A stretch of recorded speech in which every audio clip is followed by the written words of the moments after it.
Well, folks, in today's video, we're going to be unboxing some passenger cars I picked up off of eBay. I was really thrilled to find these passenger cars because for a long time I've been building my Wakefield train model, and I've been 3 cars short of having the entire consist of cars. So yeah, I tried to order some more German passenger cars, and I ended up getting some Marklin ones. They were really nice, but they're die cast, and they're also AC, so they weren't compatible, and they were just too different to make into mimics. So anyway, I was on the market for some, and I went through the boxes of the original German cars, which I turned into mimics, and they were by Roco. So I went looking for German Roco cars, and while I was looking for the German Roco cars, what turns up in my search results but some actual Swedish cars, and they're in Kingston, Ontario, which is only a few hours away from Ottawa. So it's like, great, they're local. You know, I don't have to import these things from Europe. So I ordered them up. They weren't dirt cheap, probably about an average of 30 bucks a car, but these are genuine Swedish cars. So yeah, I was really thrilled to be able to order these. They're not 100% accurate. Only one of the cars I know of on the real Wakefield train actually look like these, but they're gonna look more realistic than the current Mimic cars do. And trying to find Swedish equipment here in Canada, it's just not an easy thing to do. Even trying to find the real Swedish cars to import them, it's quite complicated and very expensive. So to be able to find some of these is just fantastic. I'm just going to take out this note. This is just my order. Let's put that down on the ground because I think it's got some addresses and things like that. But in any case, they should all be in here. It's all packaged up quite nicely. Really curious to see these. They might be in used condition, but they look to be in very good condition. And it doesn't matter if they're a bit scratched up because I'm going to be repainting them anyway. Yeah. All right, here they all are.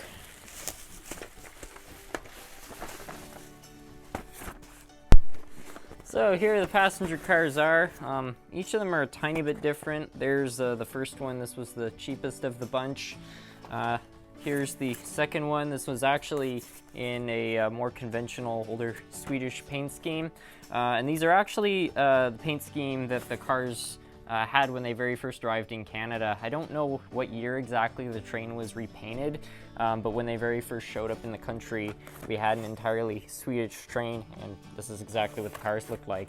So yeah, why don't we get these things out of their boxes? We'll attach them to the train as it is, and then I think I want to go and repaint them so that they can kind of blend in with the rest. But it's I don't know, it's really interesting getting to see these things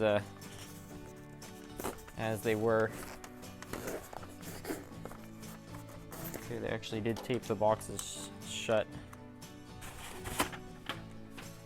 Yeah, that looks really nice. These are definitely more modern than the cars I originally had. Apparently they're also lighted too, so that's a nice touch. Hopefully they won't be too hard to take apart. Yeah, that looks really nice. And yeah, we've got a few more. We'll open this one up too. This one's a little different because it's the blue and blue, black, and gray one.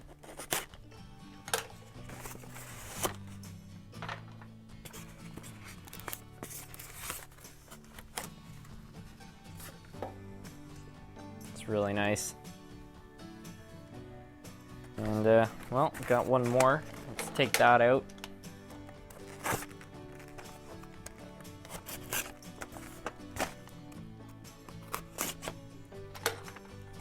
They had more of these on the site. If they look good as mimics, I might buy the rest, honestly. And yeah, there's the last one. Fantastic. Well, why don't we go set these things up on the track. We'll hook them up to the rest of the cars, and then we'll run them as a train just for kicks. Well, here they all are set up on the track. They look really nice. The only thing I was not expecting is that they're actually a fair bit bigger than their German counterparts. Really, really unexpected. I would have guessed This Swedish steam engine being quite a bit smaller than most of the ones I have. I would have guessed that the rolling stock in Sweden would have been smaller, but nope, it's apparently larger. So that's one thing that makes these cars stand out a little bit amongst the other ones, but I think once I paint them up, they will blend in a little better. And I can always upgrade these cars over the years, but yeah, I think for now I'll just stick with what I have. I am happy with how it's all looking, though. The steam engine's going to need a little bit of help, though. In real life, when they had a full 9-car train, the steam engine would be put out with a diesel. So yeah, gonna have to figure out something for that. Anyway, yeah, why don't we paint these cars up? Alright, so we got the cars all prepped for painting. I just took the chassis out and the windows and everything else that I didn't want to get painted.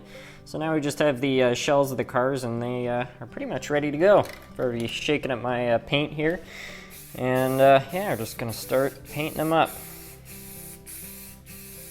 Feel a tiny bit guilty because these are, you know, very well done cars, but ultimately they're not exactly what I need, so just taking long, even bursts. I'll do this in multiple coats to make sure it's all even. Alright, so it's now the next day. I ended up having to apply 5 coats to these cars, if you can believe it. They were all pretty thin coats, mind you, but in any case, they're looking pretty good in my opinion. Pretty even and precise, so that's all good. So now what we're going to do is tape these things up so we can put the second layer of paint, which is the green, on. And then, yeah, they should be looking pretty good, I think, after that.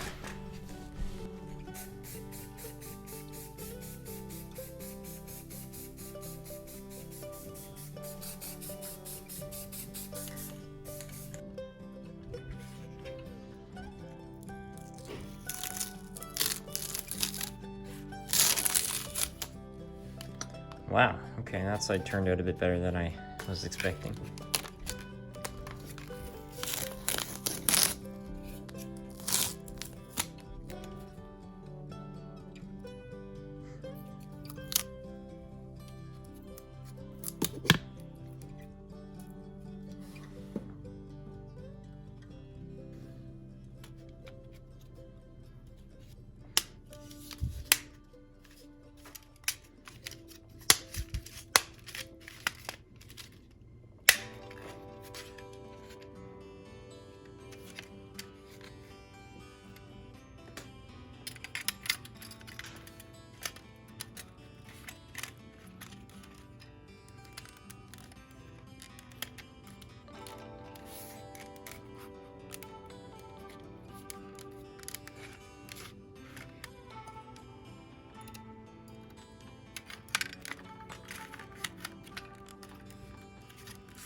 Well, here are all 3 cars all painted up and completed. I'm pretty happy with how they turned out. They're definitely not flawless, but they're about what I was looking for, and I've got to say they look pretty authentic by my judgment. So yeah, I'm very happy with those. I'm highly considering actually ordering more of them because they really just do look a lot more authentic than the German ones. I mean, these are nice. You know what? They've served their purpose pretty well, but I think it'd be nice maybe to get a few more of the Swedish ones, and eventually I could have all 9 cars be Swedish. But if I want, I could always attach these on the back and make some sort of like a super train or something. I don't know. It would be exciting. But yeah, for now this is pretty good, and hopefully once the diesel arrives in the mail, when or if that ever happens, it should make this even more realistic. So yeah, very happy with all of that. Anyways, with that, I'd like to thank you all so much for watching.